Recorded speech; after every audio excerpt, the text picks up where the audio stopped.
Welcome back, everyone. It's John Wade Boggs fan.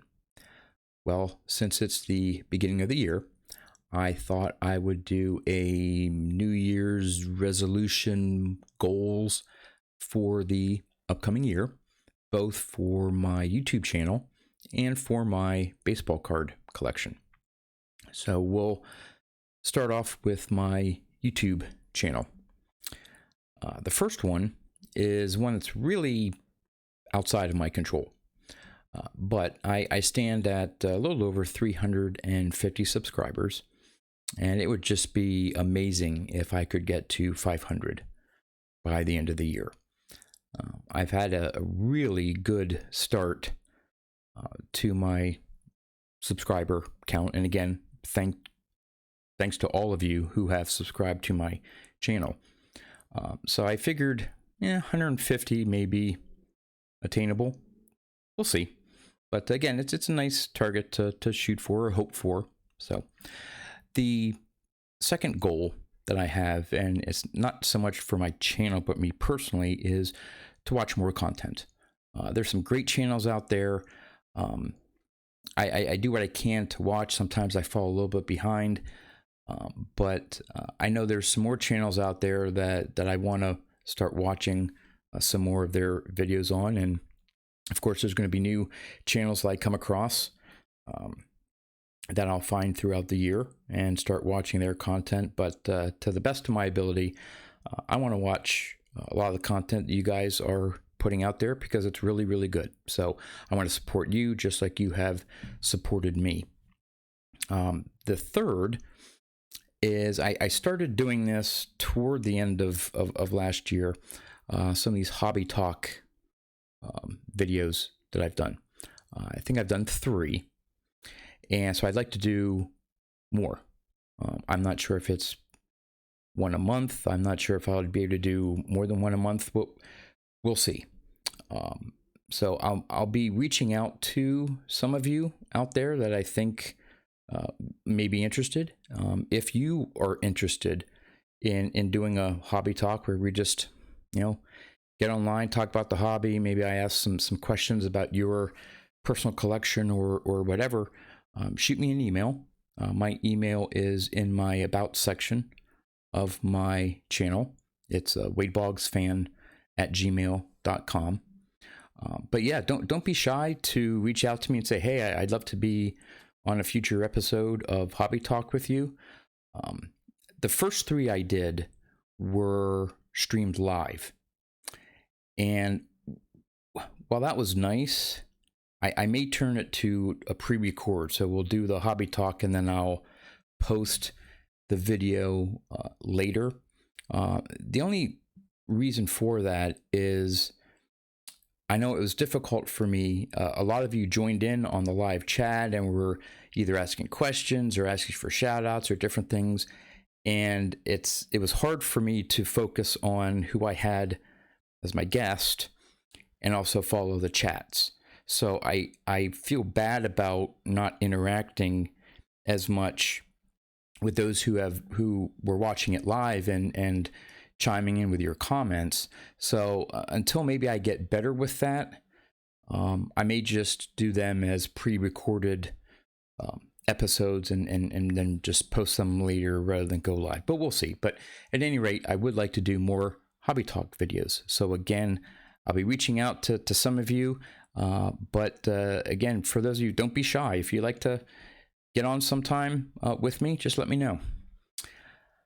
The fourth thing is, and again, talking more about the community, the YouTube community that we're part of here, is I want to include, maybe not in every video, but every so often, I want to do some shout outs of other channels.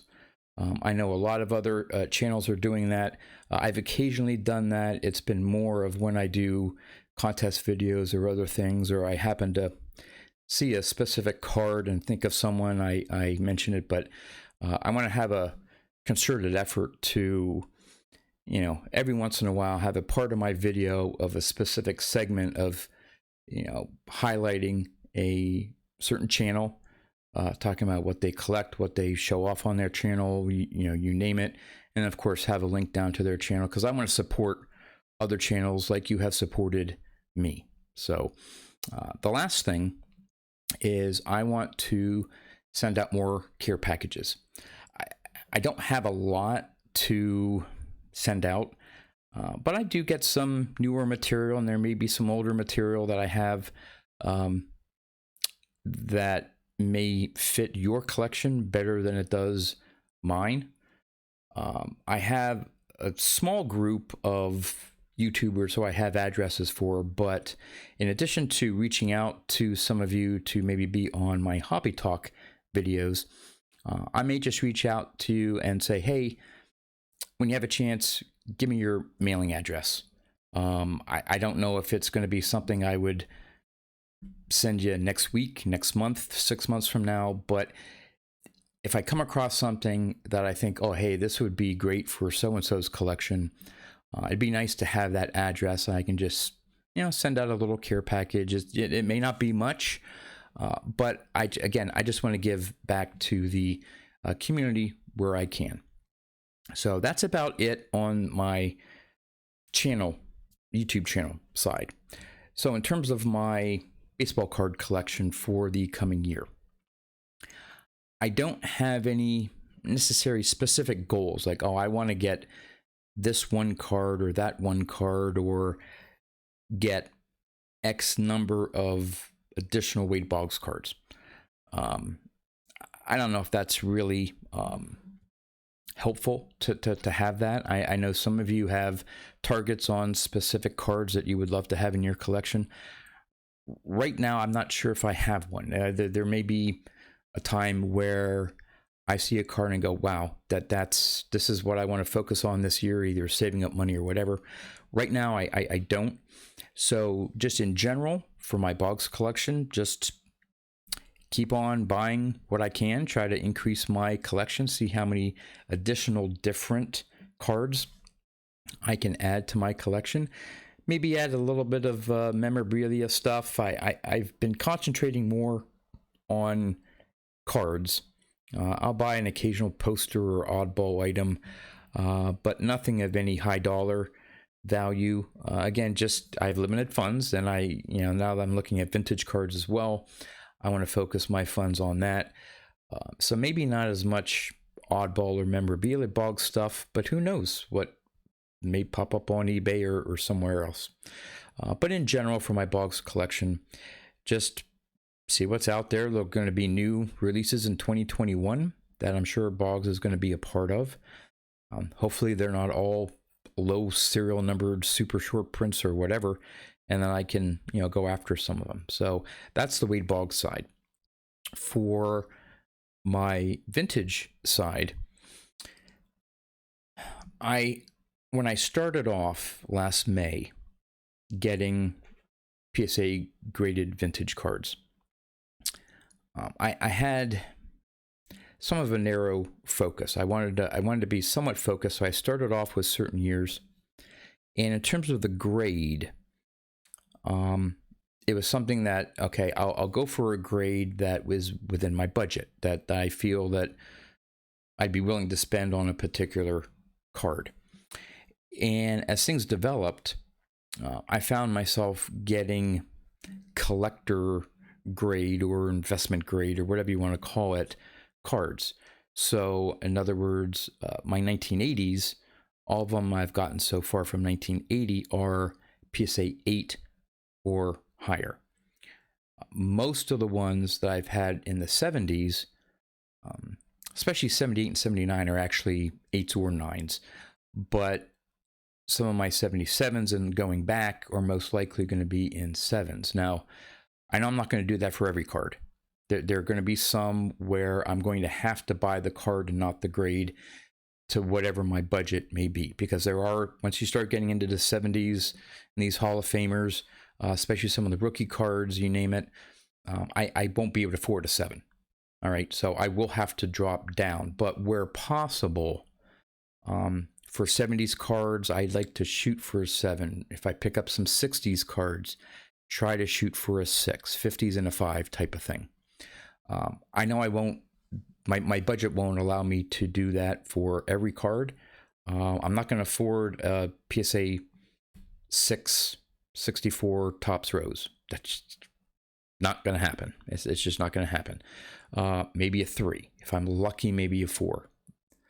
That type of thing. So I will try to focus on the collector grade, nicely centered copies. I don't care too much about if there's some dinged corners to make it a 7. But if it's centered really nicely, that would be one I would look to go after. So evolving in that aspect. Another aspect with my vintage collection is, as I mentioned, expand the years that I'm looking at. I didn't want to get too scattered when I started off. So I started off with some 78s and 79s, then looked at some 77s and 80s, and I've picked up my first 76. So I'm going to start expanding the years I'm looking at, and just see what pops up, catches my eye, of course, buy within my budget.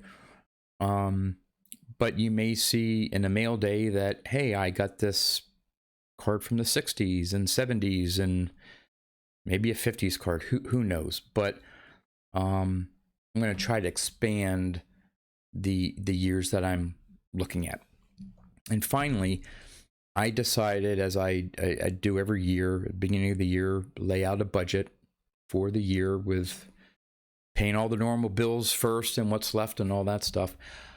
I've been saving every paycheck a little bit for the National, but I've also budgeted a little bit more extra in my paycheck to set aside and to build up a little bit of a kitty to where I can maybe go after a larger card, one that may be $200-300 for one card.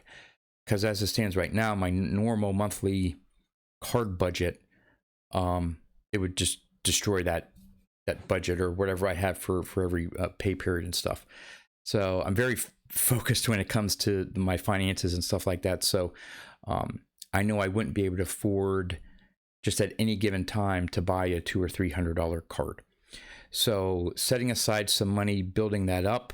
So what that may result in is 2, 3, 4, maybe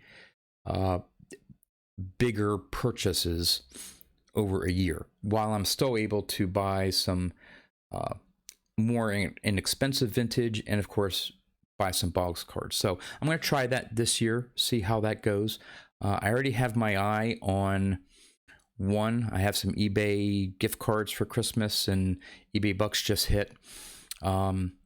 So I have my eye. Hopefully I can find one within the month of January. If not, I'm going to have to use my eBay Bucks somewhere else. But it would be nice to find this one card that I think would be a nice addition to my collection, vintage collection.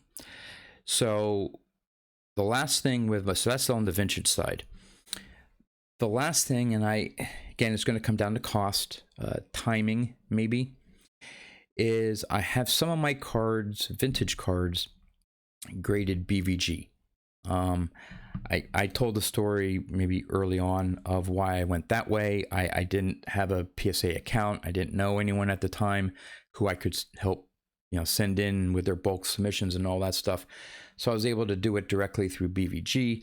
Sort of regret doing that now that I'm starting a PSA vintage collection. So I may look at getting some of my cards, vintage cards, switched over.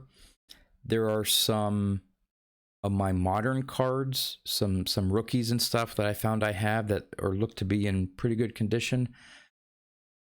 May decide to get some of those graded. It's not a high priority on my list, but one, we'll see if PSA turnaround times improve. I don't like the fact of having some of my cards just out of my possession for possibly 6 months or more. I don't know. And of course, the cost of getting some of those vintage cards switched over. I have to debate: do I want to take that money and buy new stuff, or get some of my old stuff switched over right now? And so it's probably not going to be a bulk submission on my part, because that'd be a lot of money. But maybe a card here and there. We'll see. If I don't do any at the end of this year, I won't consider it an unfulfilled goal. It just may be something that I may end up doing this year. And finally, the last New Year's resolution or goal, of course, is to attend the National. And I am hoping that all this COVID stuff sort of settles down. More vaccines are out there. Things are opening back up, and they can have an event like the National in July. I've been to 2 Nationals before, and it's just the experience there, and especially this year, now that I'm on YouTube, I really want to meet some of you guys in person, even if it's just to shake hands and say hi. I may not find many Boggs cards. The last 2 Nationals, I found a couple, but I know that's going to be hard. Look at some vintage, of course, but it's the experience, and especially having an opportunity to meet some of you guys out there that would be attending as well. So that's why I'm really looking forward to and hoping that there is a National this year. So those are my New Year's resolutions, goals for my channel and my baseball card collection. I'd be interested in knowing if you have any hobby goals or resolutions for your hobby or your channel for the coming year. If so, put something in the comments. Would love to hear what you want to have happen on your end for this year. So that's all I have, but as I normally have been doing, I will do some more trivia. So the question from the last video was, which team was the first to turn 2 triple plays in one game? It's hard to do 1 triple play, but this team managed 2 triple plays in one game. And it was, a couple of you got it. A couple of you, I think, live in the area or are fans of the team. It was the Minnesota Twins. And they did it against the Red Sox on July 17th of 1990. Red Sox hit into 2 triple plays. Oof, wow. So, all right. Now for the new question. The new question is, Rickey Henderson holds the modern era record, post 1900, for steals in a season with 130, and he did that in 1982. Which player had the fewest steals when leading his league?